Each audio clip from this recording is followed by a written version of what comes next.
খুব বরফ পড়ছে, ওর খুবই ঠান্ডা লাগছে। আহ কি ঠান্ডা! ভাবছে ওর একটা ঘর থাকলে খুব সুন্দর হতো। সেই ঘড়িটা খুব গরম ছিল। আমি আর আমার এক বন্ধু খুব মজা করতাম। কিন্তু আমার তো কোনো ঘর নেই, নেই কোনো বন্ধু, বরফ তো আমাকে মেরে ফেলবে দেখছি। এবার কাশ্মীরে খুব বরফ পড়ছে, ভাবছি এই অবস্থায় শ্রীনগর যাব কি করে। একটা ট্যুরিস্ট যদি তাদের গাড়িতে আমাকে একটা লিফট দিত তাহলে আমার কষ্ট কম হতো। এই যে খোকা। ও খোকা, আমার সাথে চলো।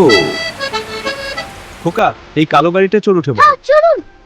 ওয়াও, কি সুন্দর গাড়ি। হ্যাঁ, খুব আরাম। খোকা ওই ভদ্রলোকটির কালো রঙের গাড়িতে যেতে যেতে খুব মজা লাগছিল। খোকার তখন মনে হলো ভগবান নিশ্চয়ই তার জন্য ওই গাড়ি ও লোকটি পাঠিয়েছেন, ওর যাওয়া দরকার।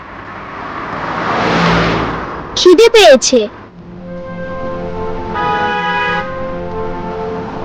এসে গেছি, হোটেলে যাই। Wow, hotel! এত খাবার, আমি খুব খিদে পেয়েছে। খা খোকা, আরো নে। এবার কালো গাড়ি শ্রীনগরের দিকে যাচ্ছে। ওয়াও, কি সুন্দর বরফ!